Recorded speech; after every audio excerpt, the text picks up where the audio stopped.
இந்த உலகில் மனிதர்கள் இரண்டு விதம். சரித்திரத்தில் தொலைந்து போபவர்கள் மற்றும் சரித்திரம் படைப்பவர்கள்.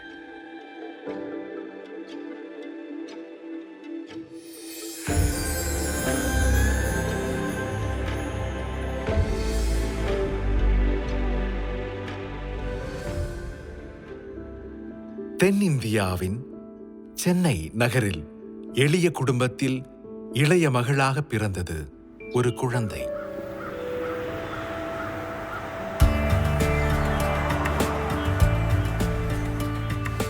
பெனோ ஜெஃபைன் என்பது அவளது பெயர். பார்வையற்று பிறந்திருந்தாலும் அவளுக்குள் லட்சிய கனவுகள் இருந்தன. மறைக்கப்பட்ட பொக்கிஷம் என்பதுதான் அவளது எபிரேய பெயருக்கான அர்த்தம். யார் வந்து கேட்டாலும் கண்ணு நல்லாது கண்ணு நல்லாதுன்னு சொல்லியிருந்தாங்க. மற்றவங்க யாருக்கும் எந்த குழந்தைங்க இருக்காது அது மாதிரி, அந்த மாதிரி பார்வை அது கண்ணு. ஒரு 7 மாதம் கழிச்சுட்டு தான் நான் ஹாஸ்பிட்டலும் கொண்டு போயிருந்தேன். அந்த கண்ணு பின்னாடி அந்த ரெட்டினா பொசிஷன் வந்து ஹாலோவாக இருக்குது. ப்ரெக்னெண்ட்டாக இருக்கிறப்போ 4th மந்த்லேருந்து 6th மந்த்துக்குள்ளே அந்த ஆர்கன் ஃபார்ம் ஆகும். அந்த சமயத்தில் அம்மாவுக்கு ரொம்ப உடம்பு சரியாத போனதால நான் கொஞ்சம் ஹெவி மெடிசன்ஸ் யூஸ் பண்ணணும். இந்த க்ரோத் ஆகாத காரணமே அதான் சொல்கிறாங்க.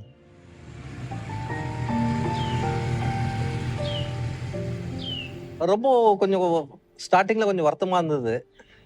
என்னடா நம்ம குழந்தைக்கு இது மாதிரி ஆகிப்போச்சு அப்படின்னு சொல்லிட்டு. ஆனால் வந்து நாங்கள் ஒரே ஒரு மனநிலை தான் இருந்தோம். பிறந்த உடனே அவ தடுக்கி தடுக்கி விழுறப்போ நான் எப்படி வளர்ப்பேன்னு நான் ரொம்ப கஷ்டப்பட்டேன். ஆனா ஸ்கூல்ல சேர்த்துட்டு அவ படிக்கிறப்போ எல்லாம் அவளை பார்க்கும் பொழுது ரொம்ப இன்டெலிஜென்ட்டா படிச்சா.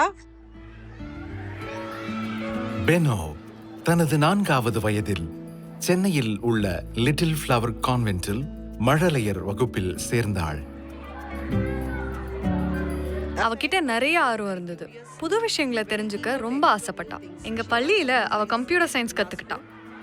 நான் பெனோக்கு மேத்ஸ் டீச்சரா இருந்தேன். நல்லா அவதான் கிளாஸ்ல ஃபர்ஸ்ட் வரும். ரொம்ப நல்ல மேத்ஸ்ல ரொம்ப இன்ட்ரெஸ்ட் பெனோக்கு. எங்க பள்ளிக்கு வர குழந்தைங்க முதல்ல தன்னம்பிக்கையை வளர்த்துக்கிட்டு மத்தவங்க உதவி இல்லாம தன்னை பாத்துக்கிறது மூலமா இந்த சமுதாயத்துல எப்படி சுதந்திரமா வாழணும்னு நாங்க கத்துக் கொடுக்கிறோம். எல்கேஜி படிக்கிறப்ப வந்து பெனோ வந்து ஒரு காம்படிஷன் தான்.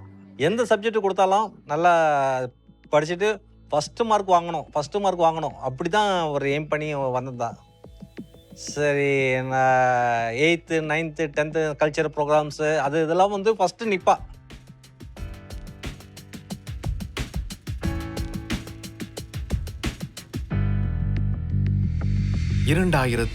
ஆண்டு நியூயார்க் மற்றும் வாஷிங்டன் டிசியில் நடந்த சர்வதேச இளைய தலைவர்கள் மாநாட்டில் பங்கு கொள்ள பெனோ தன் 12ஆம் வகுப்பு முடித்த நிலையில் தேர்ந்தெடுக்கப்பட்டாள்.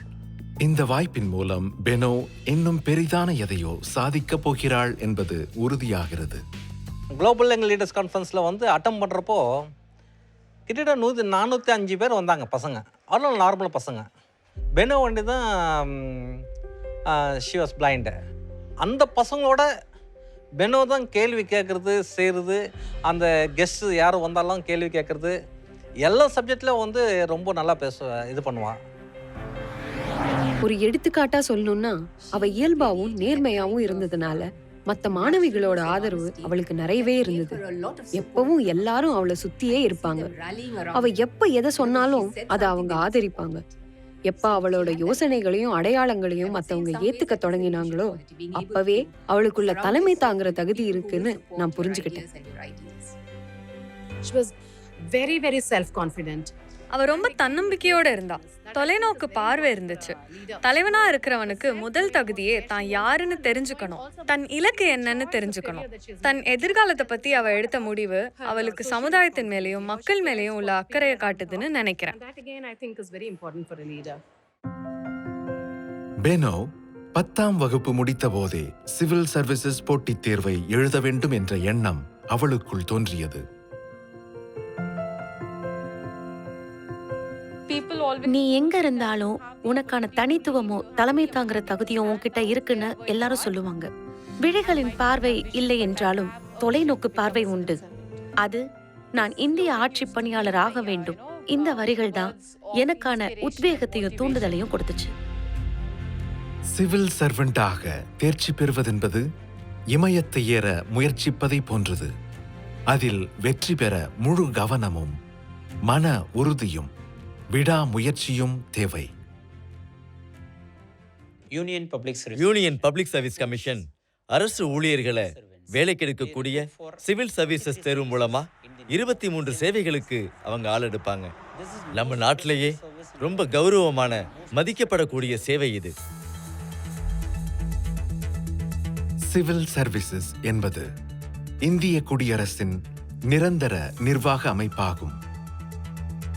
23 சேவைகளில் IAS இந்திய நிர்வாக சேவை, IFS இந்திய வெளியுறவு சேவை, IPS இந்திய போலீஸ் சேவைதான் முதுகெலும்பாக கருதப்படுகிறது. இது நாட்டின் இயக்கத்திற்கு தொடர்ச்சியையும் நடுநிலையையும் வழங்குகிறது. இந்தியாவுல நடக்கிற எல்லா தேர்வுகள்லயும் முதன்மையானது இது. உலகத்திலேயே ரொம்ப கஷ்டமான தேர்வு இது. ஆண்டுதோறும் சுமார் 10 லட்சம் நபர்கள் இந்த போட்டித் தேர்வை எழுதுகிறார்கள். உலகிலேயே இதில்தான் தேர்ச்சி சதவிகிதம் மிக குறைவானது. 1000-ல் ஒருவரே தேர்ச்சி பெறுவர். தான் ஒரு சிவில் சர்வெண்டாக வேண்டும் என்ற எண்ணம் பெனோவின் மனதில் இருந்தபோதும் அந்த இலக்கை அடைய தேவையான முயற்சியை 2011ஆம் ஆண்டு வரை அவள் முன்னெடுக்கவில்லை. அவளுக்கு முதுநிலை பட்டப்படிப்பு படிக்கிறதுக்கான திட்டம் இருந்தாலும் அதே நேரத்துல போட்டித் தேர்வுகள் எழுதுற எண்ணமும் இருக்குன்னு சொன்னான். அப்பவே அவளுக்குள்ள பெரிய திட்டங்கள் இருக்கிறத நான் உணர்ந்தேன். சிவில் சர்வீசஸ் தேர்வுக்கான பயிற்சி எடுத்துக்க பெனோசஃபைன் எங்க அகாடமிக்கு வந்தப்ப எங்களுக்கு ரொம்ப ஆச்சரியமா இருந்துச்சு. அதே நேரத்துல அவளை ஒரு வெற்றியாளரை உருவாக்க தேவையான பயிற்சியை கொடுக்க முடியுமாங்கிறத புரிஞ்சிக்க கொஞ்சம் கஷ்டமா இருந்துச்சு. ஏன் நம்மளால முடியாதா, நம்ம இதை ஏன் செய்யக்கூடாது அப்படிலான்ட்டு ரொம்ப மனசுக்குள்ளே போட்டுட்டு பெனோ தேர்வுக்கு தேவையான பயிற்சிகளை மேற்கொண்டாள். ஓராண்டு காலம் முறையான பயிற்சிக்கு பிறகு 2012ஆம் ஆண்டு பெனோ போட்டித் தேர்வை எதிர்கொண்டாள். IAS எக்ஸாமில் ஃபஸ்ட் டைம் அட்டம் பண்ணுறப்போ எக்ஸாம் எதுனாப்பல ஒரு 20 மார்க்ஸில் போயிடுச்சு.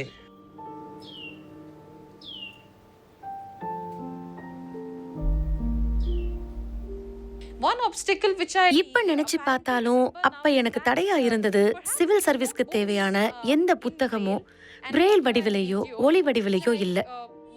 இந்தியாவுல உள்ள ஒரு சில பார்வையற்றோர் தான் சிவில் சர்வீஸ் தேர்வை எதிர்கொள்றாங்க. அவ அந்த தேர்வு எழுத அவளோட அம்மாவும் அப்பாவும் அவளுக்காக நிறைய நேரத்தை ஒதுக்குனாங்க. அப்புறம் ஆல் இண்டியா ரேடியோ நியூஸஸ் எல்லாம் கேட்பாப்புல, அவங்க அம்மாவை பேப்பர் ரீடிங் பண்ணுவாப்புல. நான் அவ ரீட் பண்ண சொல்றதெல்லாம் எத்தனை பேஜ்னாலும் ரீட் பண்ணுவேன். ஏன்னா பசங்க முன்னுக்கு வரணும்னு எனக்கு ரொம்ப ஆசை. என் அப்பாவுக்கு இதுல பெரிய பங்கு இருக்கு. நான் எங்க போகணும்னாலும் அவர் என்ன கூட்டிட்டு போவாரு. எனக்கு தேவையான எல்லா புத்தகங்களையும் வாங்கி கொடுப்பாரு. பெனோ தன் திறமைகளை வளர்த்துக் கொள்வதற்கு அனைத்து சவால்களையும் துணிவோடு எதிர்கொண்டாள். தனது ஒரே இலக்கை நோக்கி விடாமுயற்சியோடு பயணித்தாள்.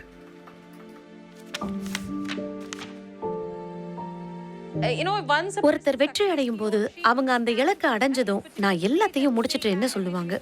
ஆனா ஒருத்தர் தோல்வி அடையும் போது இன்னும் அவங்க முயற்சிகளை கடினமாக்கி அவங்க இலக்கை அடைய பார்ப்பாங்க. அது என் மனசுல ஆழமா பதிஞ்சதுனால, பெனோ நீ இப்படி இருக்க கூடாது, இது உன் குணம் இல்ல, நீ இது போல பல போட்டி தேர்வுகளை எழுதணும்னு என் உள் மனசு சொன்னுச்சு. நான் நிறைய போட்டி தேர்வுகள் எழுதினேன். ஆல் இண்டியா ரேடியோ தேர்வு, ஸ்டேட் பேங்க் தேர்வு, staff selection commission, UGC net தேர்வு கூட எழுதினேன். அவள் எழுதிய அனைத்து தேர்வுகளிலும் வெற்றி பெற்றாள். 5 உயரிய அரசாங்க வேலைகள் அவளுக்காக காத்திருந்தன. இருந்தும் அவளது லட்சியம் மாறவில்லை. If the Lok Sabha accepts any recommendation, the bill is then deemed to have been passed by both the houses in the modified form. இரண்டாவது முறையாக 2013 போட்டித் தேர்வை எதிர்கொண்டாள்.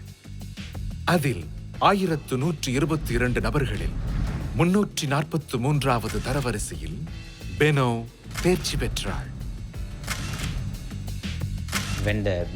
பெனோவின் வெற்றி எல்லா செய்தித்தாள்லையும் வந்துச்சு.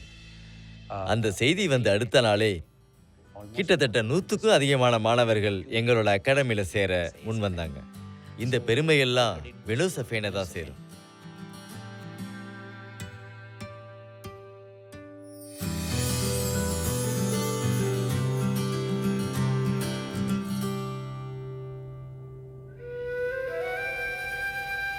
பெனோவின் வாழ்க்கையில் ஒவ்வொரு படியிலும் பல தடங்கல்கள் அவளுக்காக காத்திருந்தன.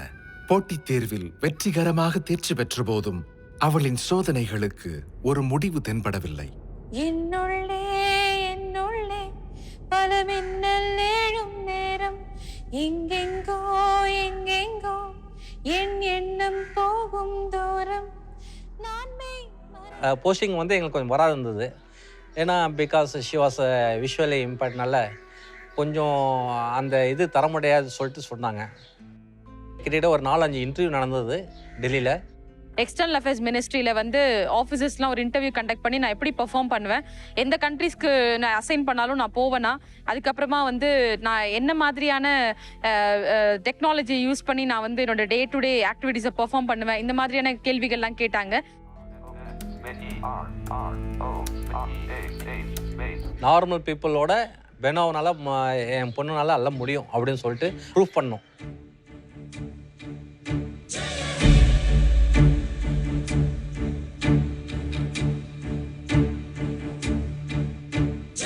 பெனோவிடம் கனவும் லட்சியமும் இருந்தன. இப்போது அவள் தைரியமாக சொல்லலாம், இன்னைக்கு நான் இந்தியாவோட முதல் பார்வையற்ற இந்திய வெளியுறவுத்துறை அதிகாரி. அவள் கண்கள் ஒளியை பார்த்ததில்லை, ஆனால் சரித்திரத்தில் என்றும் பிரகாசமாய் ஒளிர்ந்திருப்பாள். பல கனவுகளோடு தொடர் போராட்டத்தில் இருக்கும் பலருக்கு பெனோ கலங்கரை விளக்கமாக இருந்து வழிகாட்டுவாள். அவ இந்திய வெளியுறவுத்துறை அதிகாரி ஆனதுக்கு அப்புறமும் எங்க பள்ளிக்கு வந்து மாணவர்கள் மத்தியில உரை நிகழ்த்தினா. இப்ப எங்க மாணவர்களும் IAS ஆகணும்னு ஆசைப்படுறாங்க. நாங்கள் பண்ணாத காரையெல்லாம் அவள் பண்ணுறா. இப்போ இதெல்லாம் வந்து எங்களுக்கு சந்தோஷமாக தான் இருக்குது. இது ஒரு குறையாக எங்களுக்கு தெரியல. நிறைய பேர் வீட்டில் வந்து இது மாதிரி ஊனமாக பிறந்துச்சு அப்படின்னு சொல்லிட்டு நிறைய பேர் என்ன பண்ணுறாங்க, வீட்டில் முடிக்க வச்சிடுறாங்க. வீட்டிலே வந்து லாக் பண்ணிட்டு கூட வெளியே போகிறாங்க. வீட்டிலையே வச்சுக்காம வெளியெல்லாம் கொண்டு போயிட்டு அவங்க படிப்பு கொடுத்துட்டு அந்த குழந்தைக்கு வந்து படிப்பு நான் கொடுத்துட்டோம்னா அவளே வந்து ஷைன் ஆகிட்டு நாளைக்கு வந்து ஒரு முன்மாதிரியாக இருப்பாள். Bino is a fiend who has achieved an extraordinary feat. You've done it. You've conquered a peak. We are very proud of you. Go from strength to strength. May you be an inspiration for many others. That in the process, she proved herself better than those of her peers who were not challenged in the manner she was. பெரிய வெற்றி. ஏன்னா இந்தியாவுக்கே ஒரு வந்து நல்ல highest post என் பொண்ணு கிடச்சிதுன்னா ரொம்ப சந்தோஷமாக இருக்குது. நாங்கள் எல்லாமே மகிழ்ச்சியாக இருக்கோம். இந்த சரௌண்டிங்கில் எங்கள் ஏரியா சரௌண்டிங் ஃபுல்லாகவே ஐஏஎஸ் வீடுன்னு சொல்கிறாங்க. இங்க இருக்கக்கூடிய பிரமுகர்கள் நடுவுல நானும் ஒரு அதிகாரியா இருக்கிறத நினைச்சு பெருமையா உணர்றேன்.